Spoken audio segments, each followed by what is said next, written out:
The year is 1485. A man sits in a small studio in Florence, pen in hand. Before him lie rows of detailed drawings detailed down to the smallest component. These aren't ordinary sketches. They're complex engineering blueprints. They're flying machines, armed battle vehicles, underwater vessels, devices designed to change the world. But here's the problem: nobody could build them. Today's question is simple, yet incredibly fascinating. Were Leonardo da Vinci's visionary inventions from a man we only know as a painter actually feasible? In other words, if Leonardo da Vinci lived in the 21st century, with modern technology, would his designs actually work?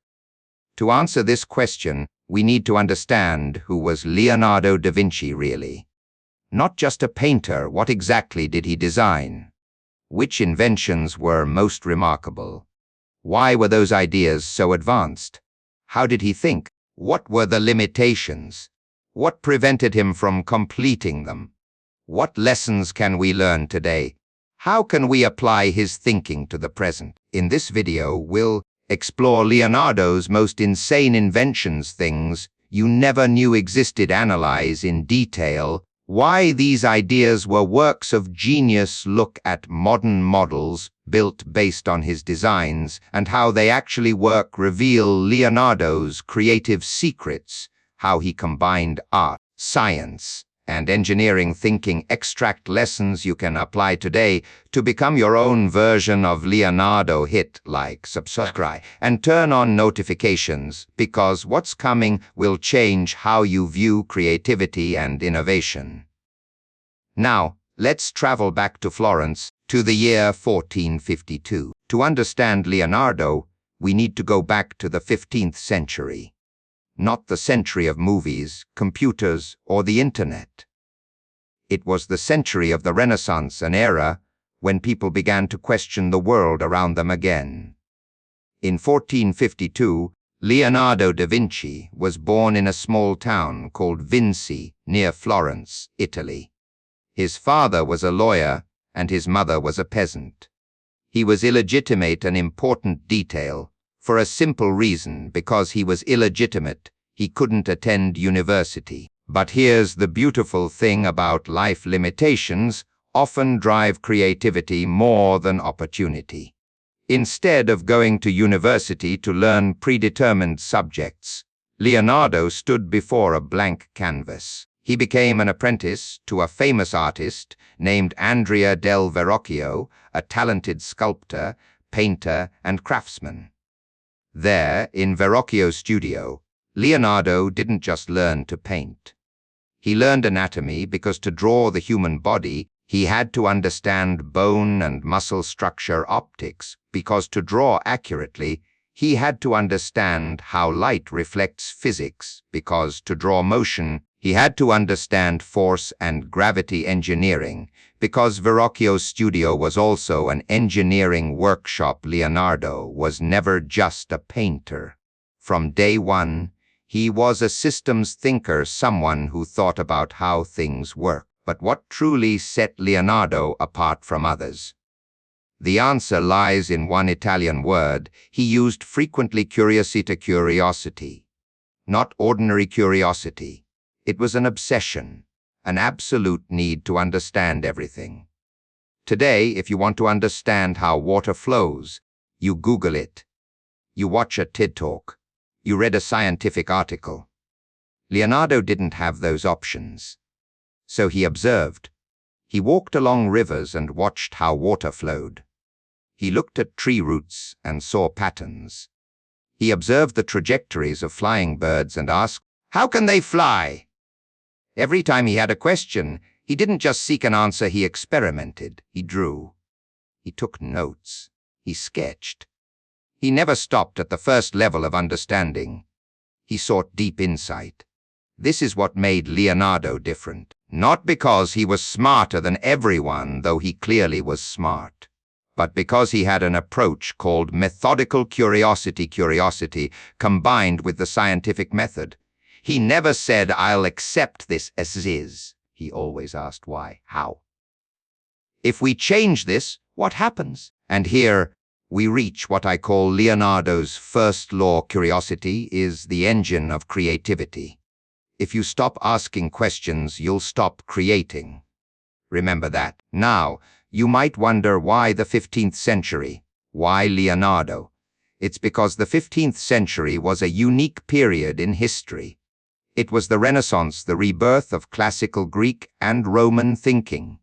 Before the Renaissance, the Middle Ages had lasted over 1,000 years, a period when people focused on theology without much concern for understanding the physical world. But from the 14th century onward, everything began to change.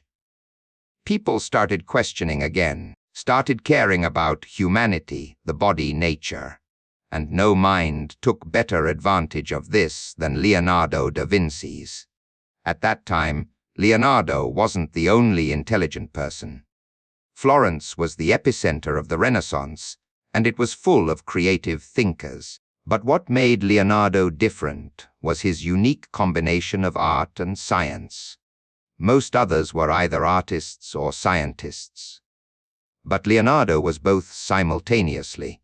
He painted human figures, but he also dissected corpses to understand bone structure. He painted landscapes, but he also studied geology to understand how land forms.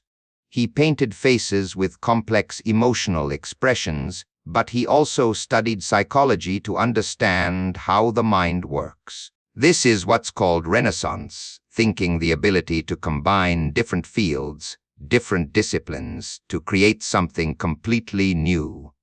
And that's why when Leonardo looked at the sky and saw birds flying, he didn't just say, "Those are birds." He said, "How can I create a flying machine?" Leonardo didn't live an ordinary life. He moved from city to city: Florence, Milan, Rome, Venice. In each place, he did something different. In Florence, he was a painter. He painted the Mona Lisa, the most famous painting in the world. In Milan, he was an engineer for Duke Ludovico Sforza. He designed military fortifications, canals, water supply systems. In Rome, he worked for Pope Leo X, designing canals and machinery. In Venice, he worked on defense systems against foreign invasions. But throughout all these jobs, what did Leonardo always do? He drew and designed. The Vatican Library, Biblioteca Ambrosiana, and museums around the world currently hold over 5,000 of Leonardo's drawings, and notes 5,000. If you tried to draw or write every day for 50 years, you'd have about 18,000 drawings. Leonardo has 5,000 surviving drawings, and most of those are detailed designs, not quick sketches. Imagine, each of these drawings could have taken hours, even days, to complete. But the truth is also quite tragic. Leonardo very rarely completed his works. He started many things, but very few projects were finished. He was always drawn to the next idea, the next question, the next discovery. His father once said, "Leonardo has so much talent, but he never finishes anything." That's a typical father's criticism, and it's not entirely wrong. But here's where I disagree. The process can be more important than the result. Questions can be more important than answers. Discovery can be more important than the finished product. And that's an important lesson we'll return to later. Now, it's time to dive into the most fascinating part of this story: Leonardo's inventions. We're not talking about random sketches. We're talking about detailed designs that if you took them today, 500 years later, and gave them to a modern engineer, that engineer would say this could work. Picture this: if you give a modern engineer drawings from 100 years ago, they'd be outdated. But drawings from 500 years ago, those drawings still make sense. That's the level of detail in Leonardo's work. Now, Leonardo has hundreds of documented inventions, but we'll focus on some of the most remarkable, what I call his supernatural weapons. Let's start with a simple question: how can humans fly? Now, in the 15th century, this wasn't a normal question. Most people would call you crazy. But Leonardo was never the type to fear being called crazy. He began by observing birds. He spent hours, probably days, watching birds fly. He saw that birds don't just flap their wings randomly. There's a complex system at work.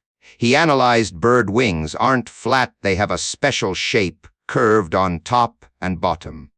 This creates lift. Bird wings have different feathers, some larger, some smaller. These feathers help adjust lift and direction. Wing movement isn't a simple up/down motion, it's a rotating, adaptive movement. Birds move their wings at different angles, depending on what they're trying to do. Leonardo documented all of this. He drew birds from multiple angles. He wrote detailed descriptions of how wings work. And then he began designing. He asked the question, if a bird can fly by flapping these wings, could a human do the same? If humans had enough muscle power, here we encounter Leonardo's first conceptual mistake. He assumed human muscle power would be sufficient. It wasn't. Human muscle power would never be enough to lift a human body into the air just by flapping wings. But Leonardo didn't know that at the time. So he created a device he called an ornithopter, from Greek words meaning bird wing or bird machine. Here's the design: a wooden frame shaped like a very large coat, with wings extending from each arm. The pilot, the human, would lie within this frame or stand in it. And then they would use their strength, leg strength, arm strength, to flap the wings. By flapping the wings in a specific pattern, a pattern he documented in detail, Leonardo would create lift. Here's the crazy part: Leonardo's drawings of this are incredibly detailed. He didn't just draw the overall shape. He drew exact dimensions of the frame, how to cover the wings, the exact angles of the wings at each state of motion, how the person would control the wings, the mechanics of hinges and crossbars. If you took these drawings and gave them to a modern engineer, the engineer would understand exactly what Leonardo was trying to do. And here's the strange truth: although the concept was wrong, human muscle power truly wasn't enough. The drawings of the mechanism are completely sound. Later, Leonardo designed another version called a powered flying machine. But here, instead of using human muscle power, Leonardo imagined a mechanism powered by a rotating device. He didn't specify how it would be powered, perhaps a giant spring or a mechanical system. There was no such thing as a gasoline engine or electric motor in the 15th century. But Leonardo imagined a device that could provide power for his flying machine.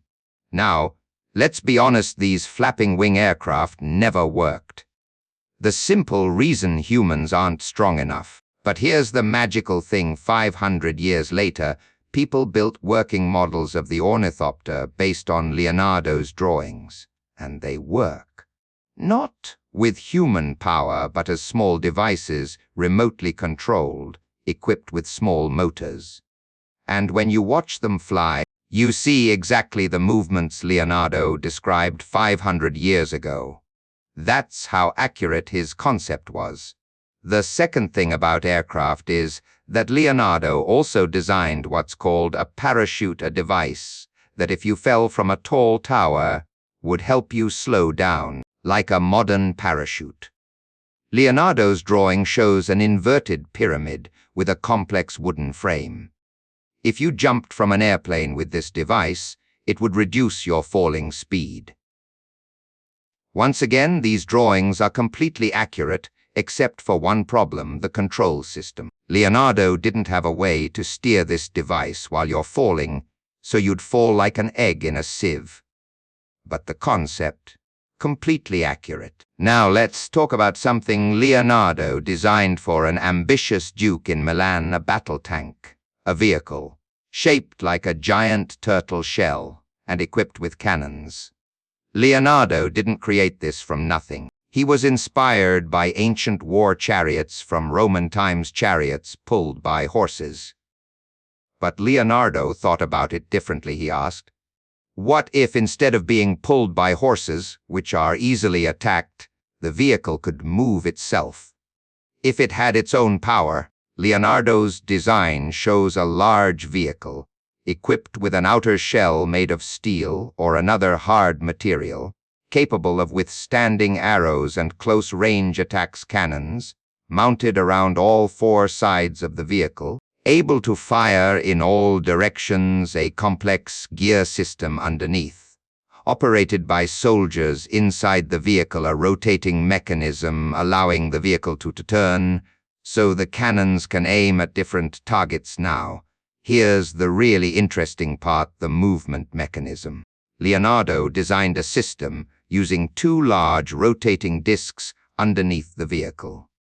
Each disc was connected to a gear system. When soldiers inside the vehicle turned cranks, these cranks converted into rotational motion, which then converted into forward motion of the wheel. What I want you to understand here is Leonardo didn't just draw a box on wheels. He designed a power system. This system is very similar to hand-cranked vehicles we still see in museums today, vehicles used by people with disabilities. Leonardo's gear system allows one or two people, through their force, to move a very large mass. This is engineering genius. But here's the problem. Leonardo's drawings show this vehicle is very heavy. It's so heavy that the force of 2 or 3 people might not be enough to move it. So modern models built based on these drawings, they had to add electric motors. But the concept, completely accurate. In fact, a team from MIT built a working model of Leonardo's tank in the 2000s. They followed his drawings almost exactly. And guess what? It works. It moves. It can turn. It can fire, or at least, it can be equipped with weapons. But that's not the main reason I want to talk about this tank. The main reason is to show you that Leonardo didn't just imagine big things. He imagined systems. He didn't just draw a vehicle. He drew how it would be powered, how it would be controlled, how the people inside would survive, how it would maneuver, turn, and function. That's the difference between someone who just has imagination and a real engineer. Now, let's move away from military inventions and talk about something. Leonardo loved water. Leonardo lived near rivers. He saw water. He observed water. He wondered about water. Why does water flow in certain patterns? Why do eddies form? How can you control water? From these observations, Leonardo designed a series of devices. 1. Improved Archimedean screw pump. Leonardo didn't invent this, it had existed since ancient Greece. But he improved it. He drew detailed blueprints showing a screw rotating inside a tube. As the screw turns, it lifts water from a lower level to a higher level. Leonardo's drawings show exact angles, the exact number of spiral turns, precise dimensions. By adjusting these elements, Leonardo could optimize pump performance too. Controlled water gates. Leonardo designed systems to control water flow. His drawings show bridges, gates, pipe systems. He even calculated water pressure, a concept that Blaise Pascal wouldn't formalize until 150 years later. 3. Hydraulic devices. Leonardo imagined systems using water pressure to lift or move objects. His drawings show cylinders, valves, tubes. If you apply pressure to one side, it lifts an object on the other side. This is the basic principle of every modern hydraulic device, from excavators to airplanes. But Leonardo conceptualized it in the 15th century. 4. Underwater breathing apparatus. One of Leonardo's most creative ideas involved being able to breathe underwater. He designed a leather suit you could wear to hold air, a long tube connecting to the surface, so you could breathe air from above a filter to filter water from the air. His drawings show details of how to make this device work. And guess what? This is exactly the concept of modern diving equipment. Of course, modern diving equipment has pressure tanks, air distribution systems, CO2 filters.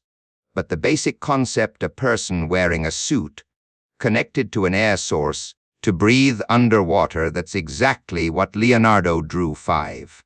Submarines. Leonardo also designed an underwater vessel, a boat that could sink below the water surface, so you couldn't see it from above, and then resurface. His drawings show a sealed wooden structure with 2 compartments, upper compartment, where soldiers would stay, lower compartment with holes that could be opened or closed to allow water to flow in or out. By opening these holes, water would flow into the boat, making it heavier and causing it to sink.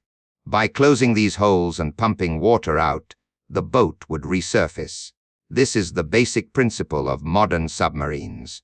Now, we must say Leonardo's submarines would be very difficult to use, very difficult to control, very difficult to pump water out if you're under high pressure.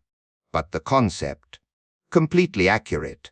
And to show I'm not a fanatic, Leonardo's submarines also had problems.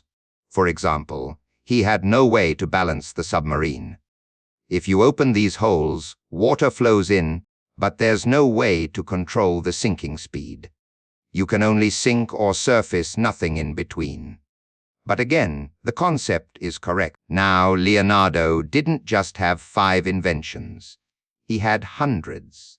Let's quickly look at some others. Leonardo's bridge, a bridge designed to bear large weights, built without any central support. It uses a system of arches to distribute gravity. His drawings show exact details. And guess what? In 2001, a team of Turkish engineers built a working model of this bridge based on Leonardo's drawings. It works. It bears weight. Printing press. Leonardo designed a machine that could print a series of images on a sheet of paper using a printing roller and inks. It was a precursor to the modern printing press. Clocks. Leonardo designed intricate clocks with precise gears. Some of these designs are more practical than current clocks. Early movie cameras. Leonardo had ideas about how to capture motion, how to break down movement into separate frames. These ideas are very similar to how film cameras work. Other military devices. He designed weapons, cannons, vehicles with mills. He even designed parachutes so soldiers could jump from walls without injury. Heating systems. Leonardo designed hot water heating systems for buildings. He calculated air circulation, heat distribution. Garden features. He designed water fountains, water jets, devices to entertain a duke. His drawings show exact details. The list goes on and on. But here's the big question: why? Why did Leonardo design all these things? Partly because he was paid to do it, but partly because he was pathologically curious. He couldn't help imagining new ways to do things. I want to pause for a minute to talk about Leonardo's bridge in Turkey, because this is one of the coolest stories in all of this. In 2001, Vebjorn Sand, a Norwegian artist, decided to build a working model of Leonardo's bridge. He looked at Leonardo's drawings, he understood the design, and he said, "Why don't we build this?" So he met with engineers, and they built it near Oslo, Norway, and later concepts were discussed for Turkey. This bridge is about 114 meters long. It was built using wood exactly as Leonardo designed. And guess what? It works perfectly. People can walk across the bridge. It bears weight. It's solid. It's safe. And here's the really mind-blowing part: Leonardo designed this 500 years ago. He never built it. He only drew it. And 500 years later, someone took his drawing and built it, and it works. What does that tell you? It tells you that Leonardo wasn't just someone with imagination. He was an engineer. His drawings weren't wild fantasies. They were real plans. If you have the right resources, if you have the right skills, if you have the right technology, all of his inventions could be built. Now, I want to pause here to go deeper into what truly set Leonardo apart from others. Because you know what? There are many people with good imagination. Many people who can imagine flying machines, battle tanks, submarines. But most of those people can't draw it in detail. Most of those people can't convert their mental image into precise technical drawings. Leonardo could. Leonardo could do both, and that's what made him different. Leonardo was both an artist and an engineer. When we say engineer, we're not necessarily talking about someone who works with computers or builds bridges. We're talking about someone who uses understanding of science and mathematics to solve practical problems. And when we say artist, we're talking about someone who can find beauty, who can communicate through images, who can see things from a different perspective. Leonardo combined both. For example, when Leonardo drew a human body, he didn't just draw what he saw. He drew muscles, bones, blood vessels. He dissected human corpses to understand the structure beneath the skin. But then, he used this understanding to create beautiful paintings. Those paintings weren't just anatomically accurate. They were also beautiful. They also conveyed emotion. Or another example, when Leonardo drew bird wings, he didn't just draw what he saw. He measured the wings. He calculated the ratio between wing and body. He understood the physics of how flight works. But then, he used this understanding to draw beautiful pictures of flying birds, pictures full of movement and life. That's the unique combination of these two skills. And here, I want to introduce a concept called Renaissance thinking, a way of thinking that combines different fields. The Renaissance wasn't just a movement about art. It was also a movement about holistic thinking. The idea was a person can understand more about one field by learning about another field. For example, to become a better painter, you can learn mathematics to understand perspective, to understand how to arrange objects in space. Or to become a better engineer, you can learn art to understand design, to understand how to make something not just work but look good.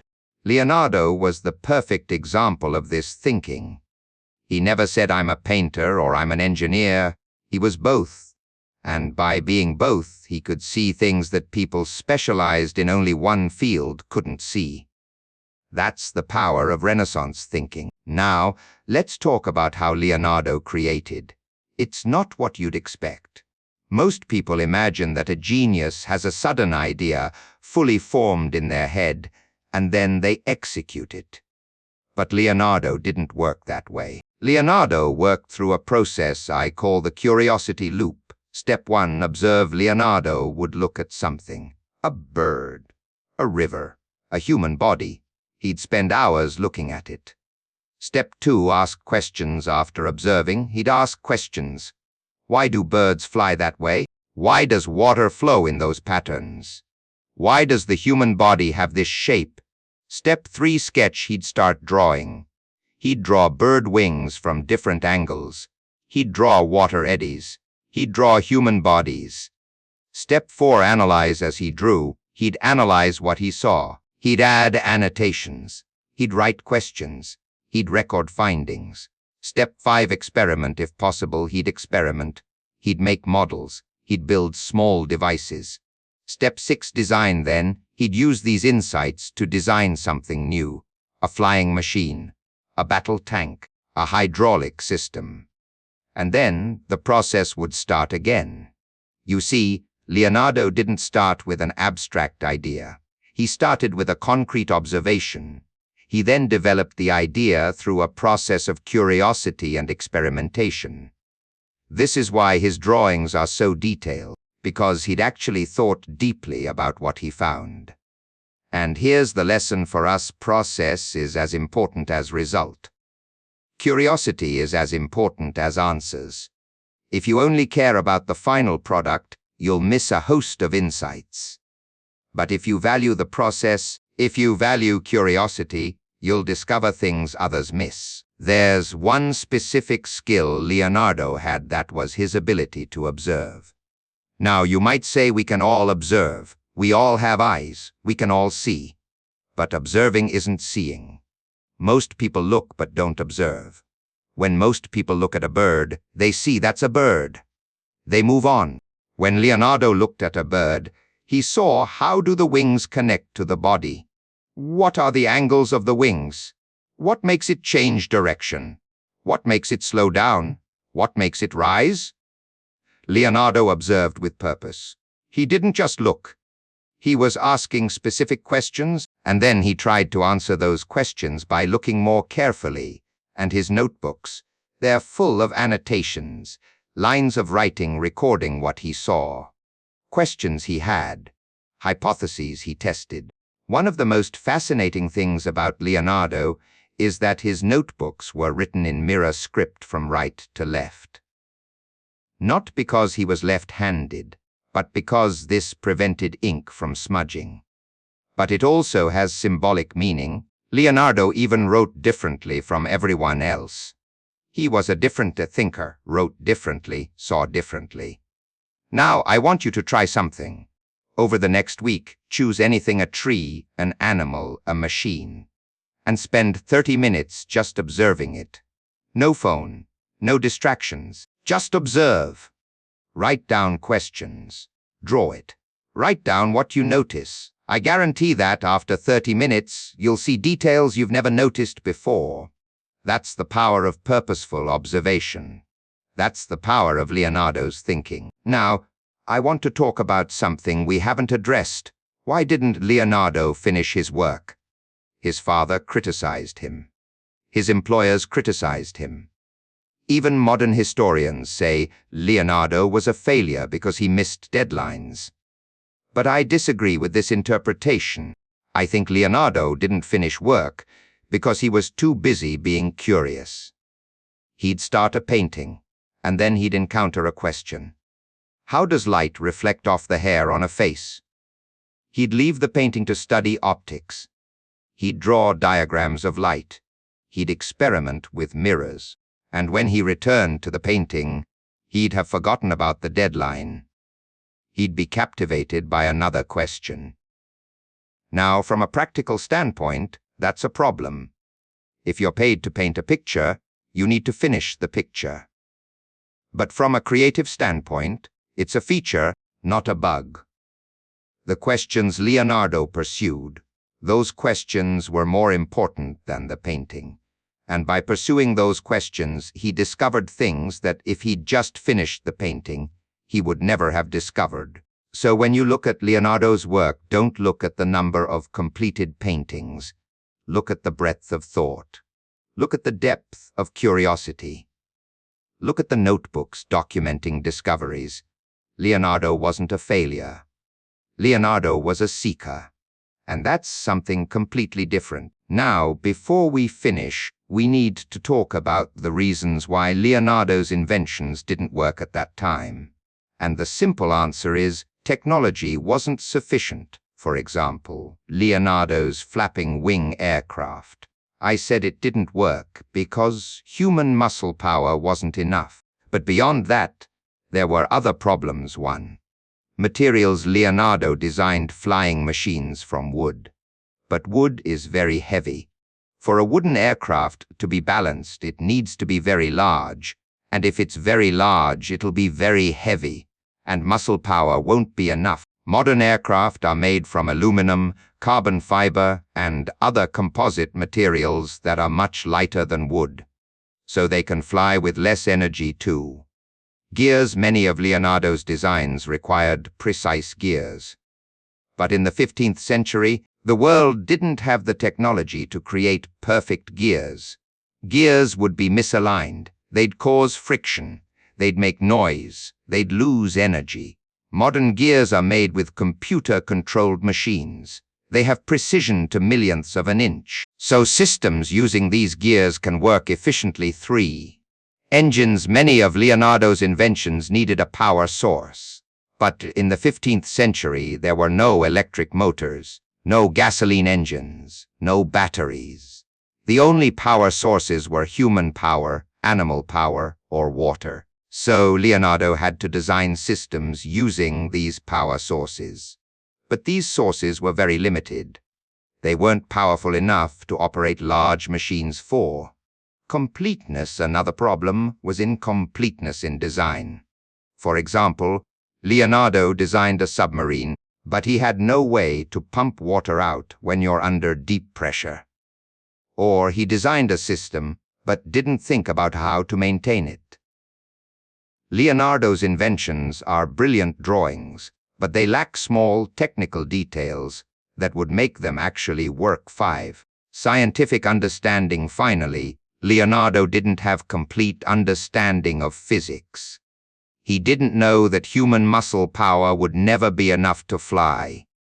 He didn't know the exact calculations of lift. He didn't know about power output. We know these things now because 2-3 centuries of work by people like Newton, Bernoulli, and other scientists created mathematical formulas describing these behaviors. Leonardo didn't have those formulas. He only had intuition and observation. And although his intuition was excellent, it was never completely accurate. Now I want to talk about Leonardo's mistakes because he wasn't perfect. Mistake 1. Flapping wing aircraft. As I said, Leonardo assumed human muscle power would be enough to fly. It wasn't. An average man can generate about 0.3 horsepower. To fly, you need at least 2-3 horsepower for a human body. Mistake 2. Battle tank. Leonardo's tank would be very difficult to control. If 2 people turned 2 cranks in different directions, the vehicle would move unpredictably. Leonardo had no way to synchronize movement between 2 people. Mistake 3. Submarine. Leonardo's submarine would be very difficult to float and sink. There would be no way to control how much water flows in. You could only sink quickly or surface quickly, no maintained state. Mistake 4. Diving equipment. Leonardo's diving equipment would be very difficult to use. Very difficult to continuously supply air. The tube would be very easy to get clogged or crushed. But, and this is important, these mistakes aren't mistakes in concept. They're mistakes in execution. The concept is correct. The details are wrong. And that's the difference between someone who just has imagination and an engineer. An engineer thinks about details. An engineer thinks about ways things can go wrong. An engineer designs systems to prevent mistakes. Leonardo did most of that, but not all. However, for you to understand the level of his work, just remember Leonardo was the only person in the 15th century even thinking about these things. Everyone else was just living their lives. Leonardo drew things that would take 500 years for the world to catch up with. So I'll forgive him for the mistakes. Now, the big question is why were Leonardo's inventions never built at that time? Mostly for political reasons. Leonardo worked for dukes and kings. These people wanted quick results. They didn't care about detailed drawings. They wanted wars won. They wanted cannons working right now. But to build one of Leonardo's inventions, you needed resources, materials, craftsmen, tools. Time could take months or years. Trust a belief that the design would actually work. Most dukes and kings didn't have all 3 of those things. They had limited resources. They needed results now, and they didn't trust that Leonardo's ideas would work. So they'd ask Leonardo, "Can you build this?" And Leonardo would say, "I don't know. I need to experiment. I need time." And the Duke would say, "No, I need something that works right now. Get someone else." And that would be that. So Leonardo was a genius who never had the chance to prove it. He created brilliant drawings, but he never had the opportunity to build them on a large scale. If he lived in the 21st century, with modern technology, with Kickstarter, with investors willing to fund crazy projects, Leonardo would build all these inventions. He would succeed. But in the 15th century, he was a misplaced talent. Now, we've gone through all the inventions, technical details, problems, and limitations. But I want to return to the original question, why should we care about Leonardo? Why? Because Leonardo isn't just a good brain. He's a way of life. He's a philosophy. And the biggest lesson from Leonardo is, the world doesn't need more geniuses. The world doesn't need brains with IQ 200. The world needs people with relentless curiosity. You don't need to be a genius to observe things around you, ask questions about how they work, draw, or write down your findings, experiment with new things, combine different fields. These skills aren't genetic gifts. They're habits. You can develop them. You can become your own version of Leonardo. And here's what I think we're missing in the modern world. We've stopped being curious. We live in a world where all answers are on Google. We live in a world where everyone is told exactly what to think, what to catch, what to buy. But we don't think deeply. We don't ask hard questions. We don't observe purposefully. And so we miss discoveries. Leonardo lived in a world where there was no Google, no YouTube, no Wikipedia. But because of that, he had to be curious. He had to observe. He had to experiment. And from that curiosity, he created things that would take 500 years for the world to catch up with. Now you might say, but I'm not Leonardo. I can't remember all those things. I'm not a painter. I'm not an engineer. And I'll say true, but you can learn. Leonardo wasn't a genius from birth. He was a genius because he practiced creative habits. He practiced observation. He practiced combining fields. And after 30 years, these practices became something extraordinary. They became a way of life. So if you want to become more creative, you don't need to become smarter. You need to become more curious. Now, you might ask, okay, but what do I do now? How do I apply Leonardo's thinking to my life? I want to give you 5 practical steps you can start today. Step 1, choose a field to be curious about today. Choose something, anything. A human organ, a natural system, an engineering mechanism, anything you're curious about. Step 2, observe how it works. Spend at least 30 minutes observing it. No phone, no distractions. Just observe. Look at every detail. Look at different aspects. Step 3, draw or write down what you see now.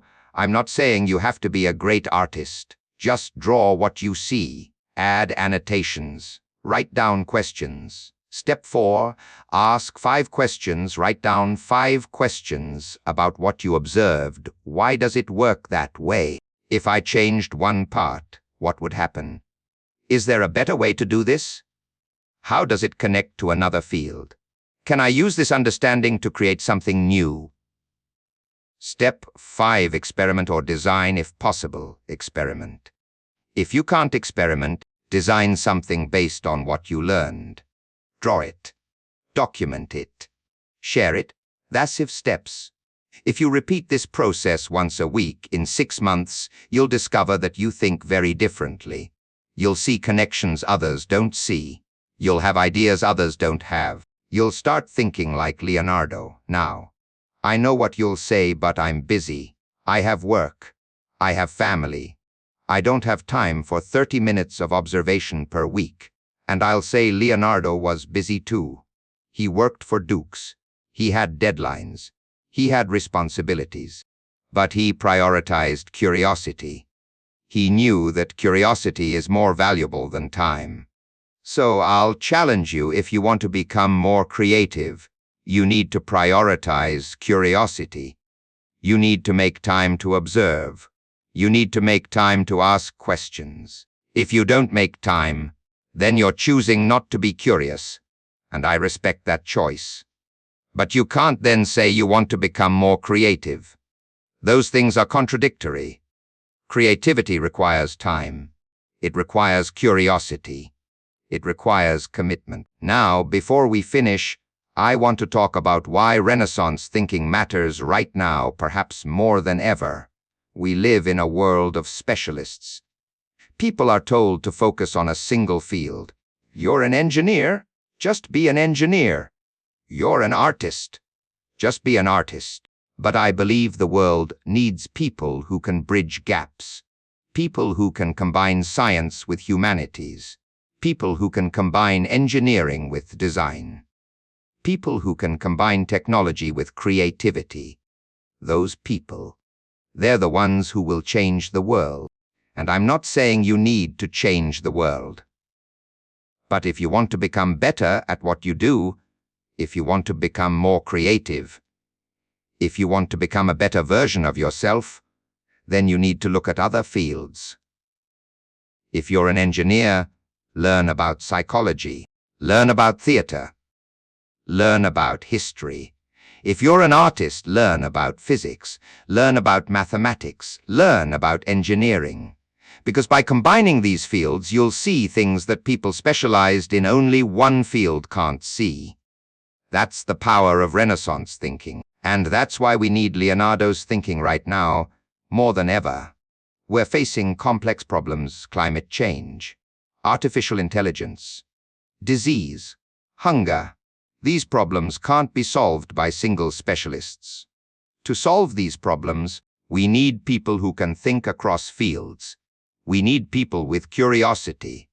We need people who can combine ideas from different places. We need Leonardos. And guess what? There's no reason you can't be that person. You have a brain. You have curiosity. You have the ability to ask questions. You have the ability to observe. You have the ability to combine. The only thing you don't have is the decision. The decision to prioritize curiosity. The decision to take time to think deeply. The decision to accept that you don't know everything and want to learn. And that's a decision you have to make. So, let's return to our original question: were Leonardo da Vinci's inventions actually feasible? The answer is yes, most of them are feasible. Some have been built and work brilliantly. But that's not the main point. The main point isn't the flying machines or battle tanks or submarines. The main point is how Leonardo thought. Leonardo wasn't just someone with ideas. He was someone with a creative method. He was someone with relentless curiosity, ability to observe, drawing and note-taking skills, combining different fields, commitment to deep understanding. These aren't talents. They're habits. And habits can be developed. So if you want to become more creative, you don't need to become smarter. You need to develop Leonardo's habits. You need to be curious. You need to observe. You need to document. You need to combine. If you do these things every day, you'll develop a new way of thinking. You'll see possibilities others don't see. You'll become more creative, and you'll start thinking like Leonardo. That's the real power of this story. Not the inventions, but the way of creating. Leonardo da Vinci died in 1519. Over 500 years have passed. But the lessons he taught about curiosity, about observation, about creativity, they remain intact. And they're also timeless. So when you leave this video, I want you to remember one thing: be curious, observe, document, ask questions, combine ideas, think like Leonardo. Because the world doesn't need another Leonardo. The world needs you, using Leonardo's principles. Now, before you go, I have a small exercise for you. Today, I want you to choose something to observe: anything. A tree, a car, an animal, anything. Spend 30 minutes just observing it. Draw or write down what you see. Document 5 questions. That's it. Just 30 minutes. And then, I want you to share what you found in the comments below. Share your drawings. Share your questions. Share your insights. Because when we share, we learn from each other. And when we learn from each other, we amplify the power of collective curiosity. And that's what will change the world. Thank you for watching. I hope you found this video valuable. If you did, hit that like button. Subscribe for more videos about creativity, innovation, and life-changing thinking. And turn on notifications so you don't miss the next video.